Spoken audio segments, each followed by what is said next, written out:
Le choix était pas si évident. J'ai été acceptée en génie mécanique et en ergothérapie. Pour moi, il y avait un lien, c'est-à-dire de comprendre comment les choses fonctionnent, de comprendre comment la personne fonctionne, comment elle interagit avec son environnement.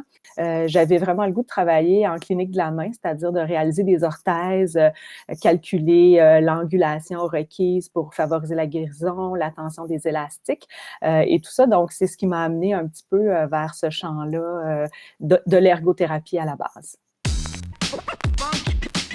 Je suis allée à un moment donné à une conférence sur les problématiques de l'épaule et il y avait cette conférencière-là qui a glissé une petite phrase dans sa présentation disant qu'elle étudiait aussi en ostéopathie. Donc, j'étais allée la voir après pour comprendre un peu plus qu'est-ce que c'était.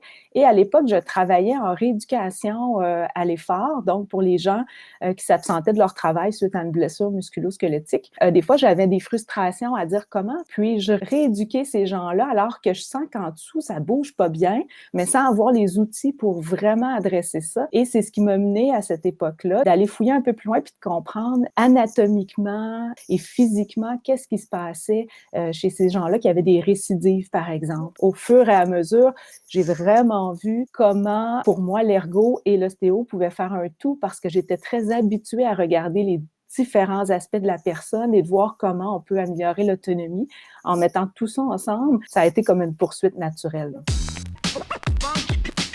En fait, la transition a été beaucoup plus subtile. En fait, je suis toujours restée ergothérapeute. J'ai travaillé dans plusieurs milieux en ergothérapie. Et quand j'ai commencé tranquillement la pratique privée en ostéopathie, naturellement, les deux se sont un peu mélangés. Donc, l'évaluation, par exemple, du développement moteur chez l'enfant, je le sais que c'est mes compétences d'ergothérapeute que j'utilise beaucoup et que je complète avec une évaluation biomécanique de l'enfant pour essayer là, de l'amener à un développement moteur plus harmonieux. Donc, j'ai beaucoup mélangé les deux et j'ai continué en privé à faire quand même un peu d'ergothérapie, c'est-à-dire que j'ai poursuivi à faire des adaptations de domicile, par exemple, pour des clients qui venaient me voir pour des raisons musculo-squelettiques ou j'ai suivi beaucoup en ostéopathie une clientèle aussi avec des diagnostics, là, sclérose en plaques, dystrophie musculaire, tout ça.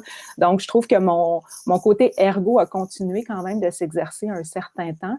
C'est sûr qu'arriver aux études supérieures, maîtrise, doctorat, de conserver les trois branches, ça devenait un petit peu compliqué. Puis c'est à ce moment-là où j'ai fait moins de cliniques comme ergothérapeute en tant que telle.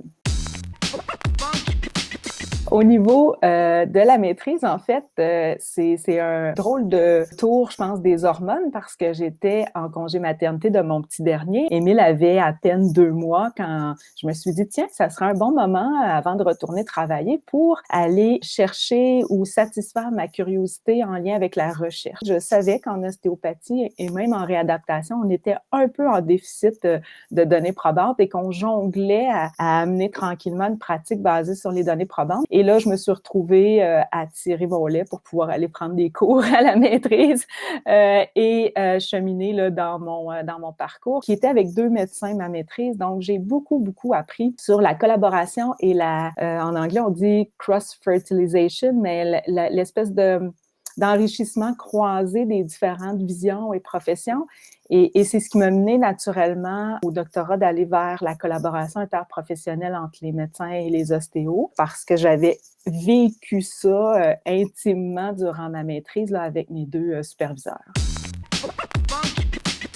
Le passage au doctorat, en fait, a été avec un objectif beaucoup plus précis. En fait, j'ai pris conscience qu'on avait touché un sujet fort intéressant et fort actuel, c'est-à-dire de comprendre à quel point le monde médical et les médecines complémentaires, mais notamment l'ostéo, on pouvait être vraiment proche sans voir qu'on était proche comme ça et qu'on pouvait interagir de façon très, très satisfaisante et améliorer la condition des clients. J'enseignais déjà depuis des années l'enseignement. Pour moi, c'est une autre passion. Et on m'a dit, si un jour tu vas enseigner à l'université, c'est un passage obligé. Donc, le doctorat avait une visée de me propulser un jour vers un poste plus académique. La collaboration interprofessionnelle, on l'a abordée en se disant tout d'abord, on n'avait aucune idée l'ampleur du phénomène. Donc, on ne pouvait pas juste dire on va aller étudier les barrières et les facilitants. Et là, c'est là que j'ai découvert le devis mix, donc de faire effectivement une partie enquête, une partie entrevue et de faire des allers-retours entre ces deux façons d'étudier un phénomène nouveau ou méconnu et d'intégrer tout ça. Donc, c'est ce qui m'a mené à faire effectivement un sondage à l'échelle du Québec, à tous les ostéopathes et à tous les médecins de famille. Puis, on a touché aussi tous les pédiatres là, sans spécialité. Donc, une grande, grande enquête qui nous a permis après de passer à une deuxième étape d'entrevue. Mais comme je vous dis, on faisait vraiment des allers-retours. Donc, après une ou deux entrevues, je retournais dans les données de sondage, on refaisait des analyses, on regardait les associations, on retournait avec de nouvelles questions. Donc, ça a été vraiment un jeu d'aller-retour et c'est un devis de recherche que je trouve vraiment formidable, dont je vais effectivement parler un peu pour documenter des phénomènes assez nouveaux et on peut mettre souvent l'ostéopathie dans cette catégorie de phénomènes assez nouveaux là, en termes de recherche.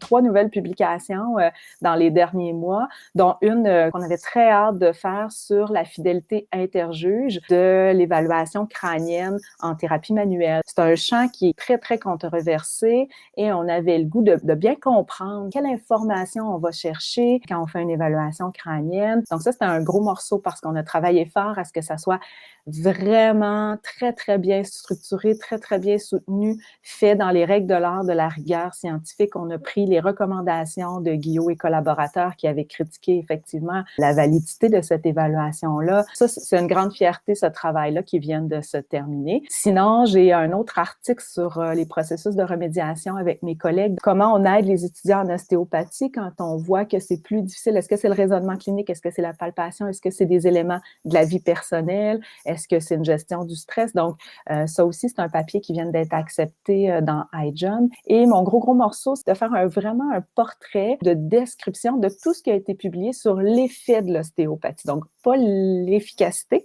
mais l'effet de l'ostéopathie, je vais en parler dans mon webinaire. Donc, cette analyse bibliométrique-là qui regarde autour de 400 articles publiés en ostéopathie dans les dernières 30 ans. Donc, on travaille fort, on est en revision finale. Là. Sinon, dans ce qui s'en vient, je travaille beaucoup avec soit des étudiants finissants ou des professionnels sur comment mieux documenter notre pratique, décrire ce qu'on fait pour justement avoir des pistes de recherche plus solides.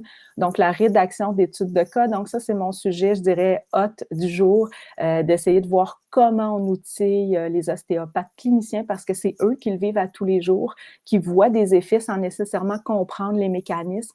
Donc, de soutenir ou de penser à une formule pour soutenir les cliniciens, c'est quelque chose qui me tient à cœur. Donc, je travaille là-dessus, j'essaie de penser un peu à ce qui s'en vient en lien avec ça, là.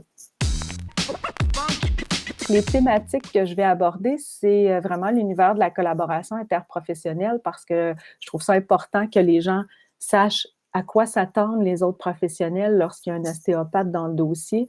Donc, je vais vous amener très brièvement dans les données probantes en lien avec la collaboration. Hein, ça sert à quoi? Comment on fait ça? Et vraiment dans le contexte de la pratique ostéopathique, c'est quoi vraiment les éléments clés là, qui sont des facteurs facilitants que vous pouvez utiliser à tous les jours? Et c'est quoi les obstacles? Donc, les endroits à faire attention, hein, le langage, la vulgarisation. Je vais vraiment focusser aussi sur l'utilisation et l'accessibilité aux données probantes par les autres professionnels et par les ostéopathes là, pour expliquer ce qu'on fait. Donc, d'être vraiment très juste dans notre utilisation, comment on fait un argumentaire à partir de ce qu'on a comme données probantes, qui des fois est suffisant et intéressant, et d'autres fois déficient, mais comment on peut faire avec ce qu'on a. Et je vais terminer l'épisode en allant concrètement comment vous, comme clinicien, vous pouvez contribuer à l'avancement de la recherche, que ça soit joindre une équipe de recherche, que ça soit faire des études supérieures ou que ça soit vraiment de dire, une fois dans votre vie, dans votre carrière professionnelle, vous écrivez un case pour décrire une situation qui vraiment vous semble riche, avec beaucoup d'éléments qui pourraient aider les chercheurs à se poser les bonnes questions.